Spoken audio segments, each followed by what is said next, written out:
Ladies and gentlemen, here they are, Kentucky's own, the Goodwin brothers.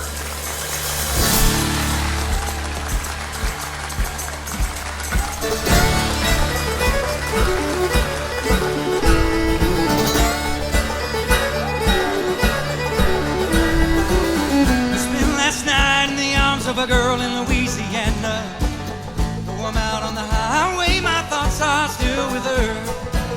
Such a strange combination of a woman and a child. Such a strange situation, stopping every 100 miles, calling Baton Rouge. You are listening to WLXU 93.9 LP FM Radiolex, the voice of the people. I am your host, Mark Royce, and I am here today for a very special interview with one of the first volunteers to start at Radiolex since I came to Radiolex in 2017, and I think Renee Cobb, who was Renee Collins, and then for a while was Renee Collins Cobb, and I think now is Renee Cobb. But anyway, she was Renee Collins way back when. And welcome. Glad to have you here. Thank you so much, Mark. And you are totally one of the success stories of Radiolex because, you know, started in the basement of Steam and the little studio, and I think was January of 2018 your first show? That's correct. All right. And I remember shortly you had about 12 or 15 musicians crammed into that little booth, which was even smaller than the booth we're in right now. That was pretty awesome. And then a rekindled love interest sort of started showing up and taking pictures and helping out, and we saw where that led. Warren, welcome. Glad to have you here. Glad to be here. And he's Warren Cobb of the Renee Collins that is now Renee Cobb. And so it was a lot of fun. Tell us a little bit about what made you decide to get started in the early stages there. Well, excellent. And thank you, Mark, for having us. In the very early stages, it was Mary Clark, who used to be one of the programmers here, and came to us with a concept around a new type of style of show that could support local music here in the area to add to the WLXU list of shows that we're on. And so Warren and I started collaborating and trying to figure out how these puzzle pieces might come together. And we spent a long time in the car, actually, kind of driving around, trying to come up with a concept about what the show would be called. And we really loved the sound of how Overtones sounded for this radio show. And I'll tag you next. We're playing tag team here. So if you want to add on to how we came up with the idea of Overtones and how that was kind of incorporated into the lineup and how we started out early in the studio and what the format was. Well, I think the initial and continual concept of the show was a collaborative effort amongst all the musicians that we could gather to be on the show. It was just an effort to lift everybody up, no matter what their level of musicianship was, whether they wrote original music or not, whether they performed covers, whatever the case may be. It was a way for us to highlight and showcase local primarily Kentucky-based talent. And so most of the shows that we had heard had kind of one-off performances by single individuals. So we thought, what if we brought 2 or 3 or 4 or 5 or 10 people in the studio and combined all those talents into one show and just showcased 1 or 2 songs of each one of them? Mm-hmm. How great would that be? And then have a little interview and, sort of fact-finding, talk sessions about their lives and experiences and whatnot. So that's kind of what it started out being. And then COVID hit, of course. Right. Well, and before COVID, though, you outgrew the basement. Yes. And so then the show moved over to the Lyric Theater because we had a recording studio there. Yes. And you can't forget about the Lyric because that was the home of the Shower series. So tell us a little bit, remind us the Shower That series. actually enabled us to bring even more people into the room because it was a bigger studio. Mm-hmm. So that encouraged the 3 and 4 and 5 acts, in one show situation. And, I was always taking photographs just throughout the recording of the show, just sort of, casual pictures behind the scenes. And I don't know, one day I saw that shower in the dressing room and I thought, well, how fun would it be to get a bunch of people in this shower, peeking out from behind the curtain and stuff and just going crazy. And so we started that, and it became a fun thing that they were like, can I get in the shower? Yeah, and we had our themes around our show was they're coming clean. Right. Well, and the thing is that since the beginning, both of you as a team, and Renee especially, I know just your personal interactions, your marketing and passion for the show and for the local musicians that you had, you've done a great job of getting the word out, getting people interested in what you're doing, and just branding it and packaging it. And if you go back and look at from the first, photographs and social media on up to these and it starts to look very slick and it starts to look very good. It's really an amazing journey. But then, as you were alluding to earlier, COVID hit. And when COVID hit, the Lyrics shut down, Radiolex shut down, and Overtones was going to have to shut down. But then you kind of pivoted and got creative. Tell us about that. The first pivot happened actually when we started to repurpose some of the material that we had, and in a way that would be very thematic, like we would have a tribute to Kentucky educators that were musicians. So we'd taken some of these segments and pieces from the shows. We've had some tribute to veterans shows, our musicians that are veterans. We had a singing between the lines type of theme as well, and that was all about Kentucky singer-songwriters. So that's what we did in the very early part of COVID, plus we did some kind of Zoom interviewing as well. And that was okay, but, it just wasn't, the most desired thing. Right. We were actually, as the first, I guess I would say, like when they released some of the restrictions where people could be in actually each other's homes, we actually went to some musicians that had home studios, and we were all in masks, and we were able to record at some of the various home studios and bring in acts that way. So that was the summer of the very first year of COVID. And then in September, it was brought to us by Austin City Saloon that when they were able to have 25% capacity, and Austin City Saloon being such a large venue, that we were able to safely come in and record a series of shows, at least for a year, where we could actually have bands on stage. And that's when Overtones became Overtones Live. That's correct. And the format sort of shifted from being an interview show to an actual performance show. Yes, and we were for the first time able to record live bands, where we had kind of a restriction here about drums in a small studio like this. So that was just wonderful, and we were able to do that for a while. And then we pivoted to showcase some of the most wonderful venues in the state of Kentucky. We started doing some shows down at the Kentucky Music Hall of Fame, and we also spent some time at Bluegrass Sparrow House in Richmond. And now we find our home in Austin City Saloon in Corbin, Kentucky. So the musicians from that part of the state can also participate in the show. It's a long drive for people in that part of the state to come to Lexington. And a more, regular home at Tipsy Cow in Georgetown, Kentucky. And Tipsy Cow is the part of the reason that we're here today to talk about a new project coming up. But I do want to also give a shout out, because everyone I know has heard about the floods in Eastern Kentucky, know what's going on in Eastern Kentucky, and our kind of sister community radio station in Appleshop, WMMT, which also carries your show. Yes. And so they lost everything. We're coordinating with them to help them with technology, and we're going to help do some fundraising for them. But I bring that up because your show got bigger than Radiolex and went other places. So tell us a little bit about that. That is correct. And the first place that we kind of felt some interest from was actually Forward Radio in Louisville, Kentucky, which is kind of like a counterpart to WLXU. It's a community radio station. And then we started reaching out. We found out that WMMT, Appleshop, was also interested in the show. And we had 3 internet stations that also were asking us if they could share the show on their, and actually that's up to 4 internet stations now. And I'm trying to think of I can't forget, WSKV in Irvin Stanton, which is the home of the Goodwin brothers you're going to hear from. And they have been actually a wonderful supporter of just Kentucky local music. and putting Overtones on the air for a broader audience to hear the show. Yeah, and so that's great. The mission to start to elevate voices, which is Radiolex's mission, Yes. started as your mission for local music, really is now reaching the whole, at least region, if not the whole state. So congrats. Amazing Thank you. work. That's just you. really amazing work.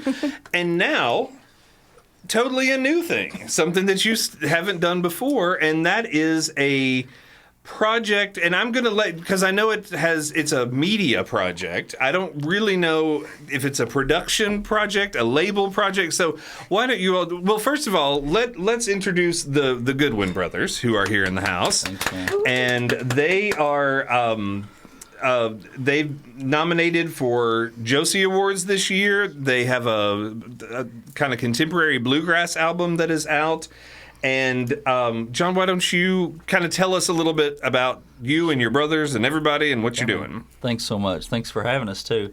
Yeah, so basically, myself, I've worked in the music industry for the last 15 years, all my adult life, and Will has, my younger brother, as well, and Chase has as well. But we never did it together for the last 20 years. So COVID shut us all down. Mm-hmm. We ended up at home, and we said, we've always wanted to do something together. This is the time to do it. And we said, we didn't even look for songs from songwriters or pitch artists. We just said, let's do songs we love. So that's what we did, and did it for fun, and did it bluegrass style, which is where we came from. And what came of it was a great album, and we've kind of rode the momentum since then. So it went a lot farther than we thought we would. But yeah, my younger brother Will sings a lot of the lead, and then my older brother, we call him my brother because we've been brothers all of our life. Chase, he sings a lot of lead as well, but they're both dynamic vocalists and amazing singers. And then I do a lot of the producing part. So, yeah, that's how we came about. It sounds great, and thank you. The harmonies are great, and Chase, I know, brings a lot to that as well, and it's fun to watch you guys perform. So you had an album that came out earlier this year, right? A year ago, yeah. It came out in summer of 2020 during the pandemic, right in the middle of it, yeah. Okay. We did our first show a year ago in July, so. All right, and so you all met when you were kids, right? Sure. That's when you first sort of met each other. Correct, yeah. We've known each other all of our life. Of course, Will and I sang from the time we were 4 and 6, in church, and then we met Chase in our very, very early teens in Winchester in church. I was working on the worship team there in a church. Chase was singing, and we immediately clicked, and we all started singing together as kids, and then life happened, and we all got away from each other, but we all stayed connected through the years, and we were still like brothers through the years, but we never sang together much until just, like I said, during the pandemic. So that's how that happened.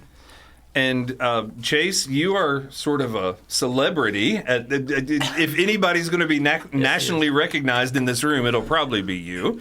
Well, tell us a little bit about that crazy experience of being an American Idol contestant. oh my gosh, that was. When people bring it up, it cracks me up because it was so long ago. Yeah, it was Paula Abdul era. Yeah. It was old She's school still alive, American Idol. She is, yeah.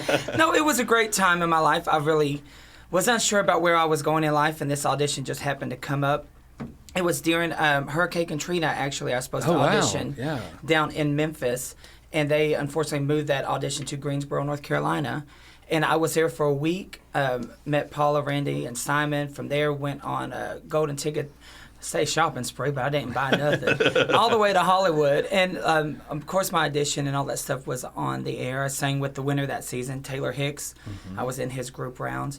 And since then, life has just led us to this path where we're at, and I could not be more grateful or blessed or honored to sing with two people that I love. Yeah, well, and it's great that you're here in Kentucky and that you're back and you're doing stuff. Yeah. And I think, John, you've got some Nashville connections, right? You've done some producing. You've worked with Dove artists and Grammy artists. Yeah, I lived in Nashville, in Brentwood, for 8 years, the last 8 years, up until 2019. And, I produced for the last 15 years. I own a gospel Christian record label, and have worked with, been blessed to work with a lot of the greats, and not just in gospel music, country music as well through the years, but never on our own stuff. I've always engineered and produced everybody else, and been a session musician for others. But it's exciting to get to do it with the boys now. So, yeah. So you are all here. You've come back together, and you decided you want to perform together. You've started doing that. How did those dots connect to Overtones Live? Well, I should let Renee take over right here, if it's okay with you, because she can tell the story better than I can of how we connected and how this all came about. Well, if I could read the words from the back of the Overtones Live Presents the Goodwin Brothers Working in Concert CD, it says it best. It says on June 30th, 2022, Overtones Live presented an evening with the Goodwin Brothers at the Tipsy Cow in Georgetown, Kentucky. And little did we know when we asked this amazing band to work in concert with us, this one-night experience would evolve into this beautiful live work of musical art that we get to share with the world. And I say that because we all had no idea until after we got the first look at the actual film that had been taken and the actual listen to the sound mix, that this had the potential to be something unlike anything we've ever done before. Well, and I wanted to ask that question, was this intentional? Was it just serendipity? But, you said end of June, it's the beginning of August 22. I mean, this is a month in the making, right? Yeah. This has happened quick. Pretty quick, yeah, that's true. Yeah. And I'm blessed because this man is as driven as I am about the work that Warren and I do. And it was amazing that we got all of the video work and the sound mix work done in 10 days. Yeah. Well, that is awesome. So we really haven't talked about the exact project, but it is an album / vinyl / DVD project that you're going to release. What is it? Tell us. So that night, as Renee said, we literally she said, "Hey, we're doing Overtones Live. Would you all come and do a show? There will be some cameras." That was basically all we knew. So I tell the boys all the time, I think if we had known we were doing a live recording at the time, we may have been more nervous or may have flubbed up a lot more than we did, but we just thought we were doing another show. So in total, we did 16 songs that night, counting the after show. They filmed it all, and we had no clue at the time that it was being filmed or multi-tracked or anything like that. So you really get us the way we are everywhere we go, So anyway, and they said, hey, we would like to put some of this on YouTube and on our Facebook pages and things like that, and sent me some of the files. I didn't have to do a whole lot with it. I loaded it in Pro Tools, and I said, I'm just going to level everything out, and started the mix on it. And I said, man, this really feels good. It sounds good. And the video that they got looked great. So we said, why don't we release this? Actually, it was Renee's idea. She said, why don't you guys release this as another product on your table? And as we began looking at it, we felt like it was really good. It was some of our best work, and we had a lot of fun doing it. And we've already pre-sold a ton, and I hope that we sell a whole lot more, because I think people will really enjoy the feel that you get when you experience the live. Well, and I have to tell you, I mean, it's a little bit unrelated, but not really. That kind of magical live performance that just happens, but it gets really captured very well. One of my favorite female performers is Eva Cassidy, who died many years ago. Yeah. And she did that show in the Blues Alley in Washington, D.C., and it just happened to be recorded. So good, but it is unbelievable. It's one of my favorite albums ever. So I love the fact that happened, and that now you're packaging it and producing it. So is Overtones... Is this an Overtones label? Overtones Presents? How are you presenting it? So I have a label, Goodwin Productions, that I've used for years outside of the gospel music world, under the umbrella of C&C Music Group.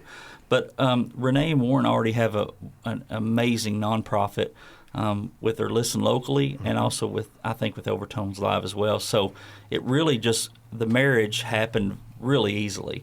And with us producing it, them producing the video part, we just said, hey, there doesn't have to be a contract in writing. Let's just put this out and see what happens. So, yes, Overtones Live presented it, every bit of it. The Goodwin brothers did everything we could to try to make it as good of a project as we could. We brought our designer on board to do a little bit of the graphics work, and I did some mixing. It's a beautiful package. I've seen it on the website. It looks really great, your logo is great. That we were just grateful that they allowed us to do it and allowed us to use it as another product on the table. I'm hoping that it helps bring attention to Overtones Live and what they're doing, as well as helps us to have another product to sell. So. Well, and I am so excited. But go ahead, Warren. What do you want to jump in there and say? I was just going to jump in here and say that there's a reason why we don't tell people a lot of times that we're filming to the extent that we did that night for that very reason, because we want them to be in their natural element, and not be weirded out by cameras and things like that. And all my favorite albums growing up were all live albums. I mean, you can name 10 or 15 of them, And so this particular night, we just happened to capture lightning in a bottle. We got a really fantastic performance, full of great energy, and the way it was filmed, you actually feel like you're there. Yes, and that is the footage that's on your website, right? And so I was watching that earlier, and it looks totally intentional. It looks like it was planned, and I mean, the difference between a live album that everybody knows that it's live and those club albums that are kind of accidents, it's really amazing the professionalism that comes through all around in production and in performance, because it totally seems inevitable. And we enjoyed it. So, what's next for the Goodwin brothers? What's next for this project? And what's next for Overtones Live? Well, for the Goodwin brothers, I mean, we're touring, every weekend and working all the way up, of course, to the end of the year. Then got a lot of great, exciting stuff for next year. We've not announced it yet, but we've talked to Renee and Warren about doing a volume 2, maybe eventually, and going back to maybe the Tipsy Cow or another venue that they host in a lot of venues, that. But doing a part 2 of this now that we see what can be done. But for now, we're touring and we're gonna put the album out and see what happens with it. And I'll let Renee tell about Overtones, because they've got a lot of stuff going on outside of just this project. I know that. Yes, and before I do that, let me just mention that we are going to share an experience together in Nashville on October 23rd with the Josie Music Awards. And first of all, Overtones being nominated for Media Company of the Year, as well as Videographer of the Year. And tell us a little bit, for those, because people might not be familiar with the Josie Awards. Yes. What are they? When did they come about? Tell us a little bit about it. Do you want to talk?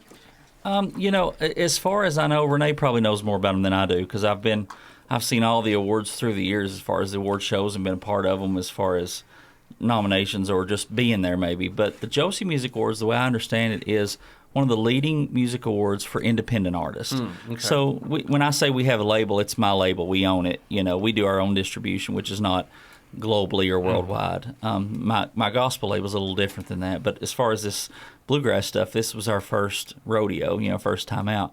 But it's the way I understand it, the Josie Music Awards are the leading award show for independent artists, right? Wouldn't you agree? Yes, I think they're the largest. Yes, and I might add that not only have the Goodwin brothers been nominated in the categories of bluegrass, Fans' Choice, they've also been nominated for Entertainer of the Year, which is the biggest prize that one can take away. Yeah, and it gets better, Mark, because they have been selected out of a large group of people to perform on the Grand Ole Opry House stage that night. Yeah, it'd be fun. So it'll be so much fun to experience that with them, and we're so proud of them. Sure. And Kentucky actually has a plethora of artists that made it through the nominations process. Well, and I remember back when you very first started the show, one of your mantras that you kept saying is like, Kentucky has as good a talent as anywhere in the world. Yes. People from Nashville have nothing on people from Kentucky. And you were really, I think that's one of the things that has probably led to your success is you're such a cheerleader for local artists. You're really passionate about lifting other people up. Yeah. Go ahead. We try very hard, and we say that we're bringing you the best this great state of Kentucky has to offer music fans. Yeah.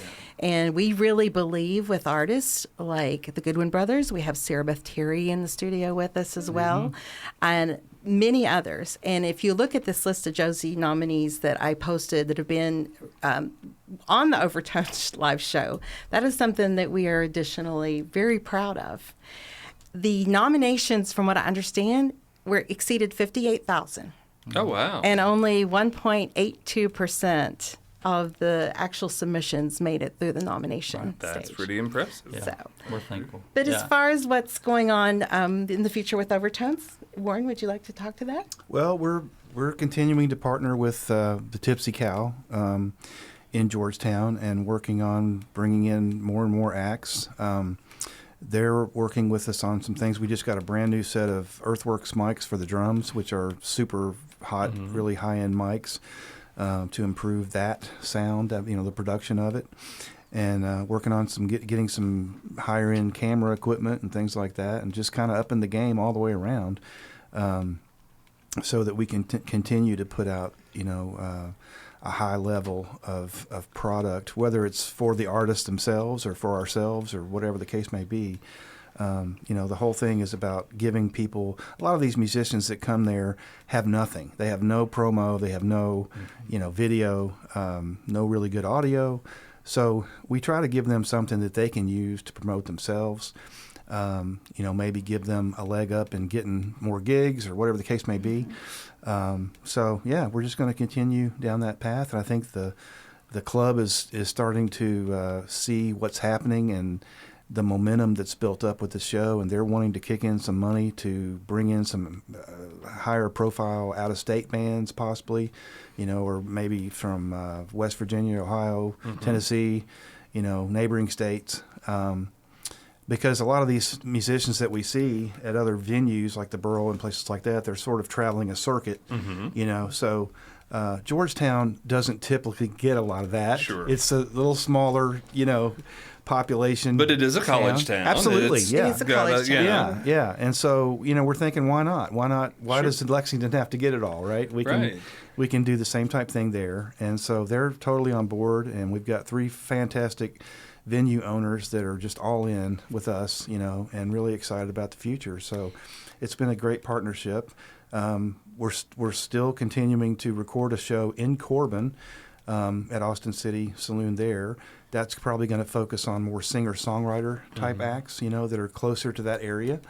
It's kind of a two-pronged approach, I guess.